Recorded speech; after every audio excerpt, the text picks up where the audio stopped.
Yes, 2వ పేతురు 1వ అధ్యాయము 19వ వచనం కొన్ని మాటలు ధ్యానం చేసాం. ఆ మాట మనం తిరిగి ఈ ఉదయకాల ఆరంభంలో చదవలసిందిగా నేను ప్రభు పేరట కోరుచున్నాను. 2 Peter chapter 1 verse 19.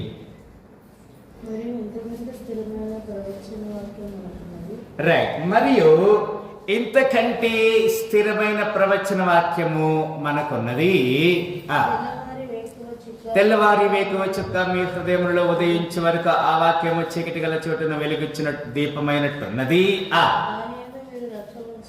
దాని యందు మీరు లక్ష్యం ఉంచిన ఎడల ఏం కలుగుతుంది? మీకు మేలు కలుగుతాయి.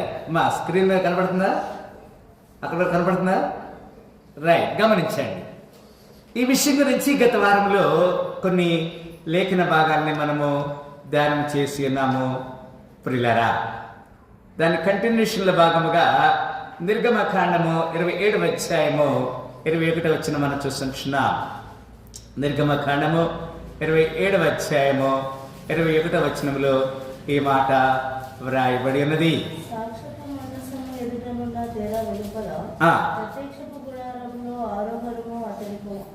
అహరోను అతని కుమారులను సాయంకాలం మొదలుకొని ఉదయం వరకు యెహోవా సన్నిధిని దాన్ని అనుసరింపవలెనని అది ఇశ్రాయేలు వారి తరతరములకు నిత్యమైన కట్టడ. సాక్ష్యపు మందస్సము ఎదుటనున్న తెరకు వెలుపల ప్రత్యక్షపు గుడారములో అహరోనును అతని కుమారులను సాయంకాలము మొదలుకొని ఉదయం వరకు యెహోవా సన్నిధిని దాన్ని సవరించవలనని, సన్నిధిని దాన్ని అనుసరించవలనని అది ఇశ్రాయేలులకు వారి తరతరములకు నిత్యమైన కట్టడగా ఉన్నది. దేవుని చిత్తం ఏదైతే ఉన్నదో, ఇంతకుముందు మనం చూసిన ప్రకారంగా మనకి ఆశీర్వాదకరంగా ఉండటానికి దేవుని సన్నిధిని మనం ఉండాలి. ఆదివారము లేకపోతే ఉపవాస దినము లేకపోతే స్త్రీల కూడిక లేకపోతే ఇంటర్సెసరీ ప్రేయర్, మనం ఆ సన్నిధిని మనం దేవుని సన్నిధిలో గడపాలి. ఎప్పుడైతే మనము దేవుని సన్నిధిని అనుభవిస్తామో అనుసరిస్తామో దేవుడు మన జీవితంలో ఇక్కడ అహరోనుకిని అతని కుమారులకి ఇచ్చినటువంటి ఆశీర్వాదాలకి మనం పాత్రలుగా ఉండటానికి దేవుడు మనకు అనుమతిస్తున్నాడు ప్రియులారా. నిర్గమకాండము 35వ అధ్యాయము 29వ వచనంలో ఈ విధంగా వ్రాయబడినది. ఇక్కడ ఏమంటున్నాడు? మోషే చేయవలనని యెహోవా ఆజ్ఞాపించిన పనులన్నింటి కొరకు ఇశ్రాయేలీయులలో పురుషులేమి స్త్రీలేమి తెచ్చుటకు ఎవరి హృదయములు వారిని ప్రేరేపించునో దేవునికి సన్నిధికి ఏం చేయాలి? అర్పణలు తీసుకురావాలి. You must bring the offerings of the sacrifices. Willing offering అంటారు దాన్ని. ఇష్టపూర్వకమైన కానుకలు దేవుని సన్నిధికి తీసుకురావాలి. ఇది నేను చెప్తున్న మాట కాదు. మోషే ధర్మశాస్త్రం ప్రకారముగా నిర్గమకాండంలో మోషే చేయవలనని యెహోవా ఆజ్ఞాపించిన పనులన్నిటి కొరకు ఇశ్రాయేలులో పురుషులేమి స్త్రీలేమి తెచ్చుటకు ఎవరి హృదయములు వారిని ప్రేరేపించునో వారందరూ మనఃపూర్వకముగా యెహోవాకు అర్పణలు తెచ్చిరి. జ్ఞానులు ఎవరండి? వారికి ఏమి సంబంధం? యేసుక్రీస్తు పుట్టినప్పుడు సాంబ్రాణి బోళము బంగారు అర్పణలు తీసుకొచ్చారు. They brought the willing offerings. ఇష్టపూర్వకంగా మనఃపూర్వకముగా దేవుని సన్నిధికి అర్పణ తీసుకొచ్చారు. సంఖ్యాకాండము 8వ అధ్యాయము 2వ వచనంలో ఈ విధంగా వ్రాయబడినది. 8వ అధ్యాయము 2వ వచనంలో నీవు దీపములను వెలిగించినప్పుడు ఆ 7 దీపముల వెలుగు దీప వృక్షములకు మందు పడినట్లు వాటిని వెలిగించవలని చెప్పమని అహరోను అలాగూ చేశాను. లేదా గమనించాలి, దీపవృక్షము అంటే దీపస్తంభము. ఇటు 6 ఇటు 6. మరి ఆ దీపవృక్షం దగ్గరికి వచ్చినప్పుడు మధ్యలో ఒకటి, మొత్తం 7 దీపములు అక్కడ మనం చూస్తాం. నీవు దీపములను వెలిగించినప్పుడు ఆ 7 దీపములు వెలుగు దీపవృక్షమునకు ముందు పడినట్లు వాటిని వెలిగించమని నేను చెప్పమనను అహరోను అలాగూ.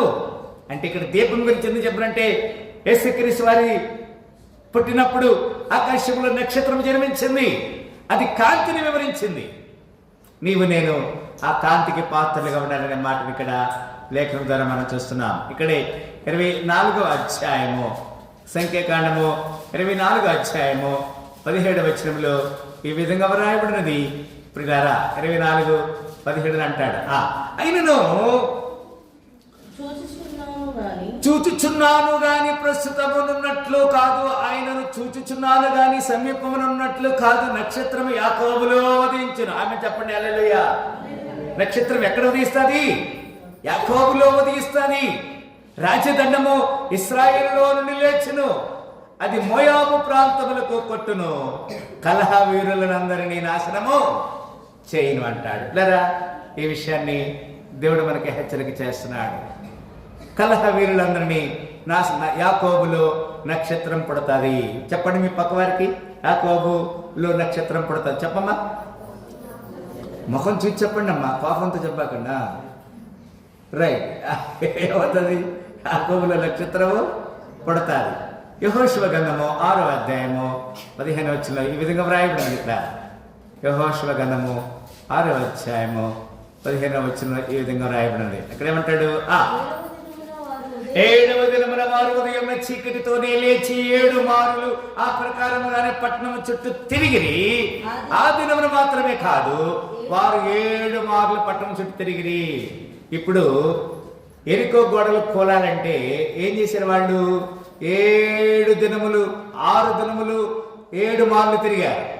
7 దినముల 7 మార్లు తిరిగారు. ఇప్పుడు కూడా మనం క్యాన్వసింగ్ రావాలంటే ఒక అమ్మ వాళ్ళ ఇంటి దగ్గరికి వచ్చినప్పుడు ఆహాహా అంటారు. క్యాన్వసింగ్కి 2 అడుగులు వేస్తుంది, 3 అడుగులు దుప్పటి మూసి వేసుకుని ఇంట్లో పనుకుంటారు. ఏం పరిశానం ఉంది? ఏం చేయాలి క్యాన్వసింగ్ అంటే? అందరు ఏం చేయాలి అమ్మ? అందరు ఏం చేయాలి? స్వార్థని. ఇక్కడ ఏం జరిగింది? 7వ దినమున వారు ఉదయమున చీకటితోనే లేచి 7 మారులు ఆ ప్రకారంగానే పట్టణము చుట్టూ తిరిగిరి. ఆ దినమున మాత్రమే వారు 7 మార్లు పట్టణము చుట్టూ తిరిగిరి. ఎప్పుడైతే ఎరికో చుట్టూ వారు 7 మార్లు తిరిగారో ఏమైపోయినాయి? ఎరికో గోడలు కూలిపోయినాయి.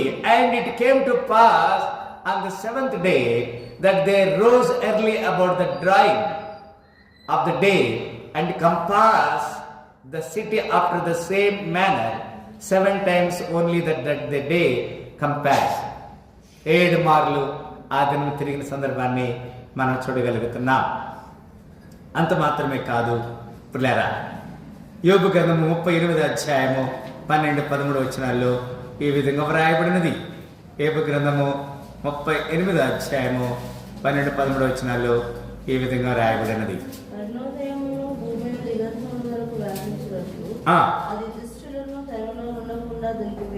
అరుణోదయము భూమి దిగంతముల వరకు వ్యాపించినట్లును, అది దుష్టులను తనలో నుండకుండా నిలిపి వేయినట్లును నీవెప్పుడైనా ఉదయమును కలుగ చేసితివా?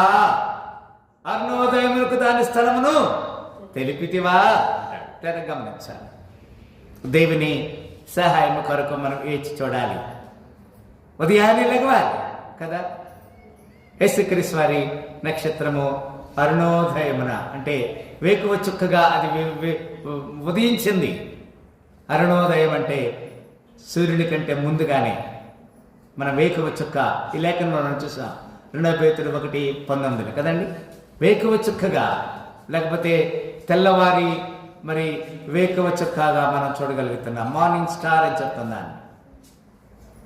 మనము కూడా అరుణోదయమనే దేవునికి కృతజ్ఞతాస్తుతులు చెల్లించే వారిగా ఉండాలని లేఖనం తెలియజేస్తుంది.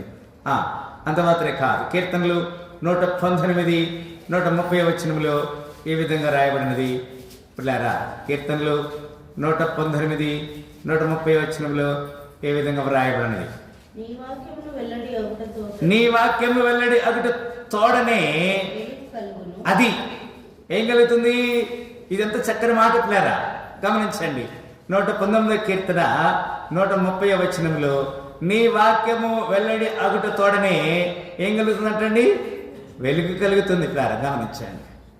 మనం దేవుని వాక్యానికి లోబడాలి. దేవుని చిత్తాన్ని మనం గమనించాలి. వాక్యం ఎక్కడైతే ఉంటుందో అది మన జీవితంలో వెలుగునిస్తుందనే మాటను మనం జ్ఞాపకం చేసుకోవాలి. నీ వాక్యము నా పాదములకు దీపము కదా. 105 వచ్చిన అక్కడే 105 వచ్చిన ఏమంటాడు అక్కడ? నీ వాక్యము నా పాదములకు దీపము. మన త్రోవలకు ఏమవుతుంది? చుక్క పుట్టెను, సూర్యుని వెలుగు కలిగెను. చుక్క పుట్టెను, సూర్యుని వెలుగు కలిగెను. అక్షయనీతుడు మనకు ఇచ్చెను. అక్షయనీతుడు మనకు ఇచ్చెను. ఆమేన్ ఆమేన్ హల్లెలూయా. యేసుక్రీస్తు హల్లెలూయా. ఆమేన్ హల్లెలూయా. యేసుక్రీస్తు హల్లెలూయా. ఆమేన్ హల్లెలూయా. ఆమేన్ హల్లెలూయా. సామెతలు 4:18 మాట రాయబడినట్టు. సామెతలు గ్రంథం 4:18 పట్ట పగలగు వరకు వేకువ వెలుగు తేజరిల్లినట్లు ఆయన సరు నీతిమంతుల మార్గం అంతకంతకు తేజరిల్లుతుంది. బా ఎంత చక్కని మాట ప్లేరు అది. పట్ట పగలగు వరకు వేకువ వెలుగు తేజరిల్లినట్లు నీతిమంతుల మార్గం. నీతితో మనం ఉంటే, యథార్థతో మనం ఉంటే, దేవుడి చెప్పినట్లు మనం చేస్తే మనకేం కలుగుతుంది? నీతిమంతుల మార్గము అంతకంతకు ఏమవుతుంది? వర్ధిల్లుతా ఉంటుంది. 22వ సామెతలు 22వ అధ్యాయము 20వ వచనంలో ఈ విధంగా వ్రాయబడినది. 22వ అధ్యాయము 20వ వచనంలో ఈ విధంగా వ్రాయబడినది. పులారా ఏమంటాడు ఇక్కడ? నిన్ను పంపు వారికి నీవు సత్యవాక్యముతో ప్రత్యుత్తరం ఇచ్చినట్లు సత్య ప్రమాణము నీకు తెలియదు. You must have the standardness. నిన్ను పంపు వారికి నీవు సత్యవాక్యములతో ప్రత్యుత్తరం ఇవ్వాలి. వాక్యముతో ప్రత్యుత్తరం ఇవ్వాలి. సొంత ఆలోచన చేయొద్దు. Nobody cannot their own decision. You must speak through the word. Excellency, excellent కదండి. Have not you written to the excellent things in councils and knowledge. సొంత ఆలోచన చెప్పద్దు. వాక్యాన్ని ఉన్నట్టుగా చెప్పాలి. సేవకుడిగా నేను కూడా దేవుని దగ్గర తీర్పులోనికి వస్తా.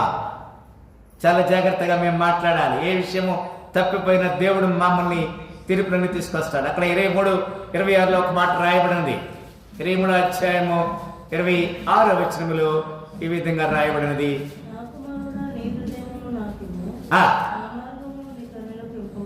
గమనించాలి. నా కుమారుడా నీ హృదయమును నాకిమ్ము అంటున్నాడు. నా మార్గములు నీ కన్నులకు ఏముంటాయి? My son give me దైన్ heart and let దైన్ ice observe my వేస్. నీ తలంపులు నా తలంపుల వంటివి కావు, నీ మార్గములు నా మార్గం వంటివి కావు. యవన బిడ్డలు ఈ మాట అర్థం చేసుకోవాలి. ఒక చిన్న మిస్టేక్ నీ జీవితాంతము అది స్పాయిల్ అవుతుంది. You are not recover at all. ఒక చిన్న మిస్టేక్ చేస్తే తెలుసు నాకు తెలియలేదు అంటే నోబడి కెన్ ఎక్స్క్యూజ్. నా కుమారుడా నీ హృదయం నాకు నీ హృదయపు ద్వారము తెరువు త్వరితము తాని ప్రవేశించును. నీ హృదయపు ద్వారము తెరువు త్వరితము తాని ప్రవేశించును.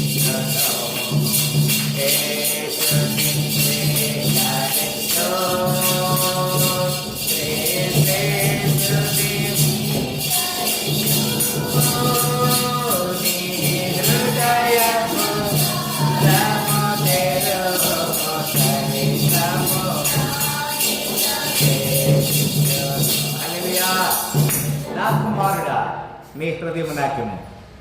నేను యథార్థంగా చెప్తున్నాను. ఇక్కడ పులిపేట దగ్గర నుంచి నేను యవనస్తుడిగా ఉన్నప్పుడు కూడా నేను ఏమాత్రం కూడా దేవుడి సన్నిధిని డుమ్మా కొట్టలేదు. యూత్ మీటింగ్ అంటే యూత్ మీటింగ్ ఇక్కడ ఉన్నా అంతే. ప్రతి వారంలో ఒకరోజు ఇక్కడ మన దగ్గర యూత్ మీటింగ్ లేదు, స్త్రీల మీటింగ్ లేదు, ఉపవాస మీటింగ్ లేదు, శనివారం మీటింగ్ లేదు. పాస్టర్ గారు వాళ్ళ చర్చికి వెళ్తే మళ్ళీ ఉడిపిస్తాడు నా చేత, నేను అరిగిపోతాను, తరిగిపోతాను. ఏం పరిశానందు లోకం. నీ మార్గమును నీ కనులకు ఇంపుగా ఉండనిమ్ము. దేవుని చిత్తాన్ని జరిగించు. నువ్వు దేవుని చిత్తాన్ని జరిగిస్తే దేవుడు నీ కొరకు తన క్రియను చేస్తాడు. హల్లెలూయా. 30వ అధ్యాయం 1వ వచనం, అక్కడే సామెతలు 30వ అధ్యాయం 1వ వచనంలో ఈ విధంగా వ్రాయబడింది. దేవోక్తి అనగా యాకే కుమారుడైన ఆగోరు పలికిన మాటలు ఆ మనుషుడు ఇతి ఏలునకును ఒక్కాలునకును చెప్పిన మాట. ఎంత చక్కని మాట అండి ఇది. దేవుని మాట, అది ముత్యాల మూట, అది గని, నిధి, బంగారపు నిధి. ఆమె చెప్పండి హల్లెలూయా. దేవుని మాటలో ఆ శక్తి ఉంది. దేవోక్తి, the words of the Agur, the son of Japheth, even the prophecy the man spoke unto their Ityal, even unto their Ityal and okay. గమనించాలి కాదు. దేవుడు మనకిచ్చే ఆ మాటను మనం ఎవరు కూడా మర్చిపోకూడదు. ప్రసంగి 12వ అధ్యాయము 12వ వచనంలో ఈ విధంగా వ్రాయబడింది. ప్రసంగి 12:12లో ఈ విధంగా వ్రాయబడింది. ఇదియుగాక నా కుమారుడా, హితోపదేశములు వినుము. పుస్తకములు అధికముగా రచించబడును, దానికి అంతములే. విస్తారముగా విద్యాభ్యాసము చేయుట దేహమునకు ఆయాసకరం అంటాడు. ఒక్క మాట చాలు, ఒక్క మాట చాలు, ఒక్క మాట చాలు, ఒక్క మాట చాలు ప్రభు.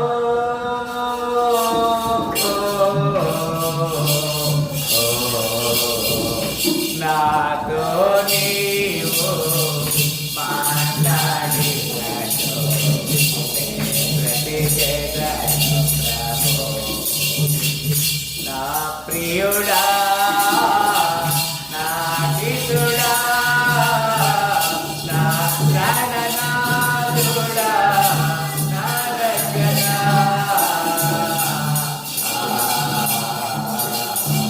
నాతో నీవు మాట్లాడినట్టు.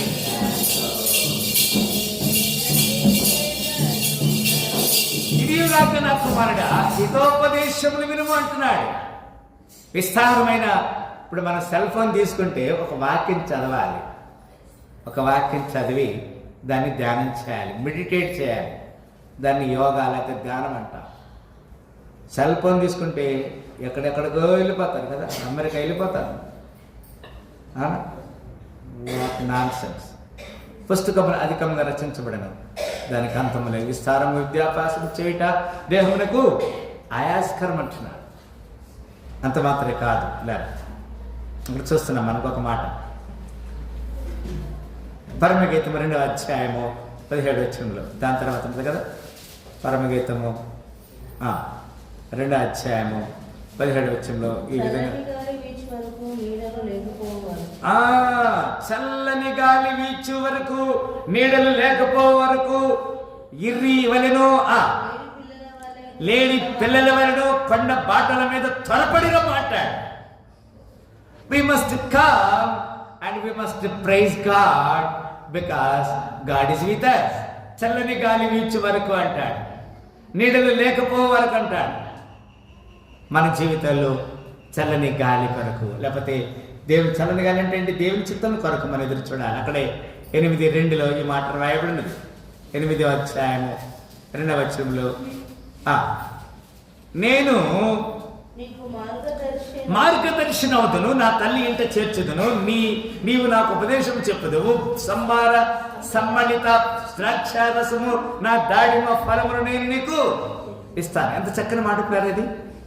God want to feed us.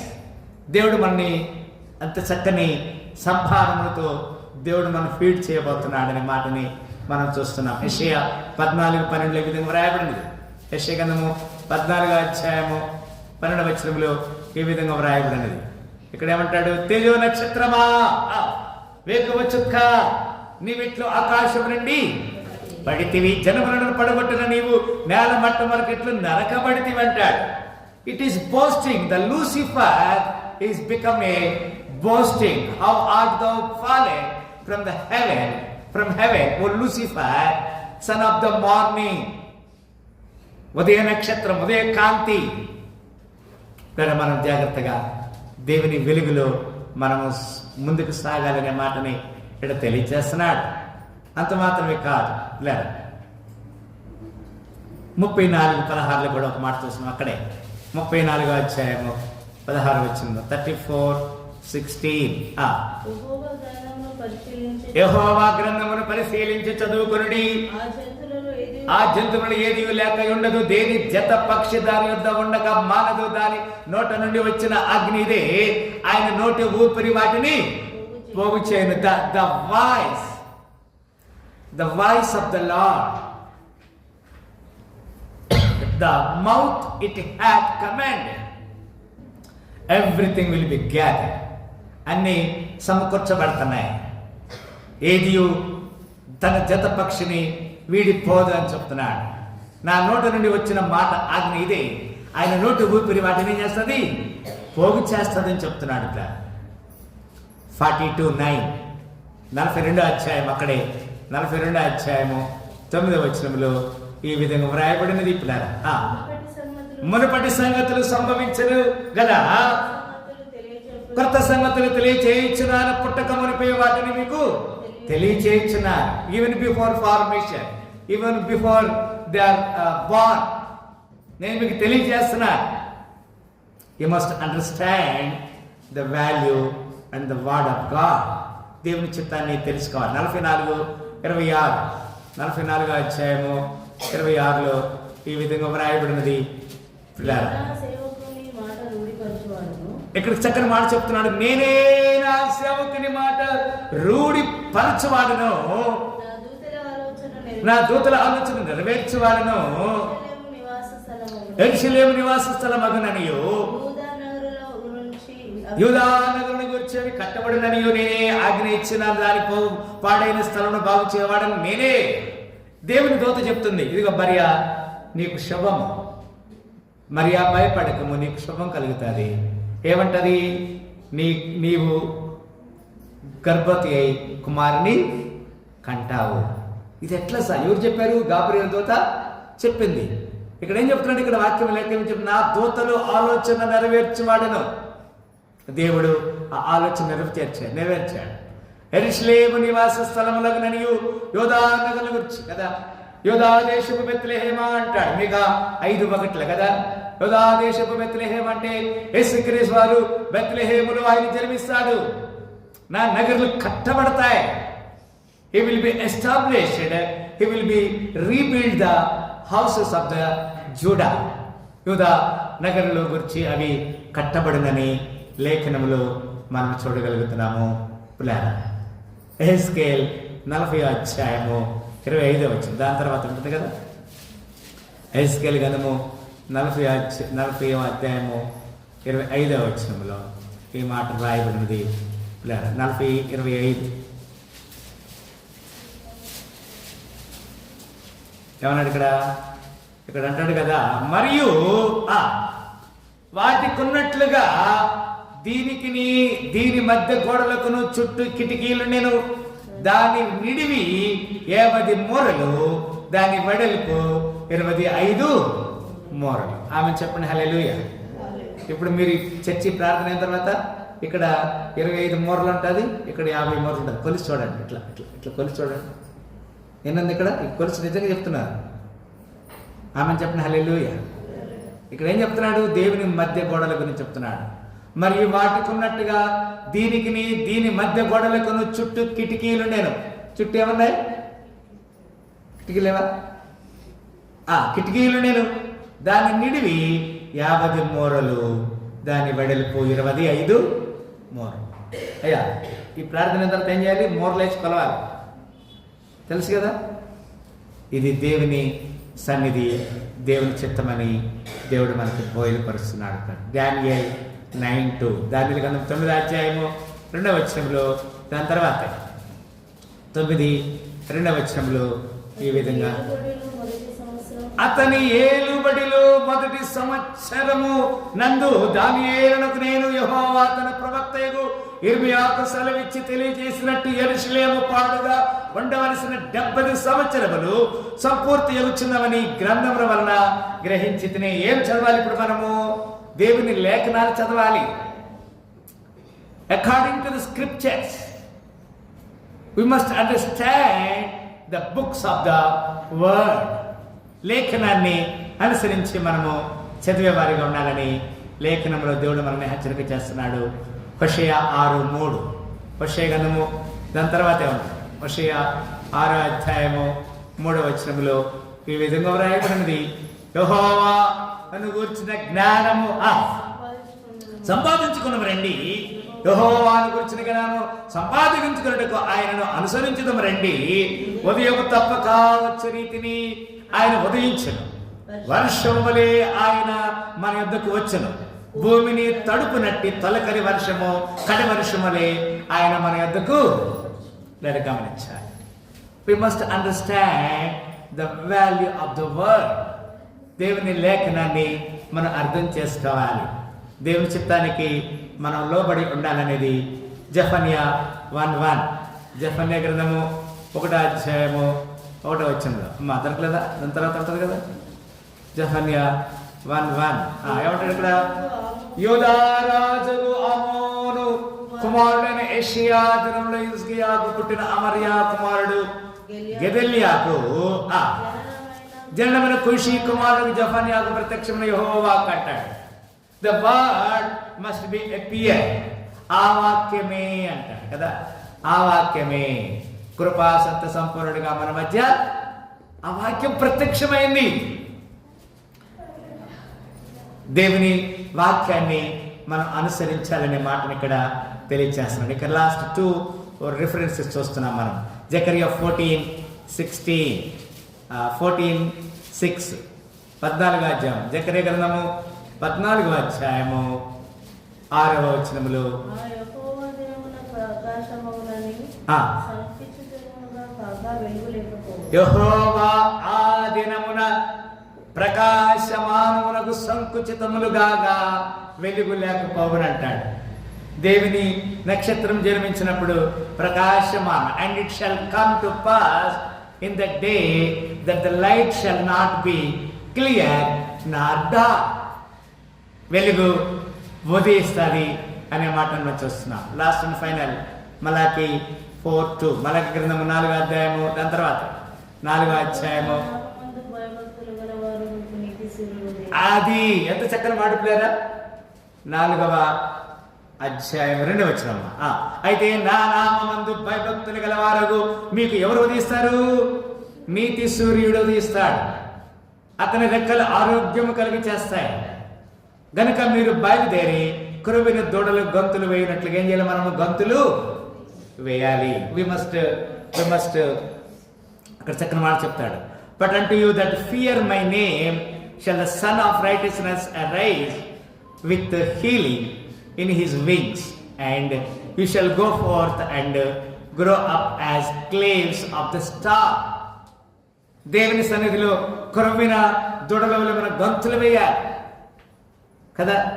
దేవుని సన్నిధిలో మనము దేవుని ఘనపరిచే వారికి ఉండాలని దేవుడు మనకి హెచ్చరిక చేస్తున్నాడు. అయితే నా నామమందు భయభక్తుల వరకు మీ తిరిగి మనము 2 పేతురు 1:19 వచ్చి మనం ముగిస్తాం. 2 Peter 2:9 ఏమన్నా అక్కడ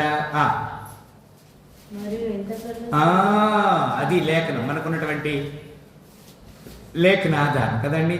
2 Peter 1:19 ఎంత చక్కని మాట రాయబడింది కదా. మరియు ఇంతకంటే స్థిరమైన ప్రవచన వాక్యములు మీ హృదయములో ఉదయించాలి.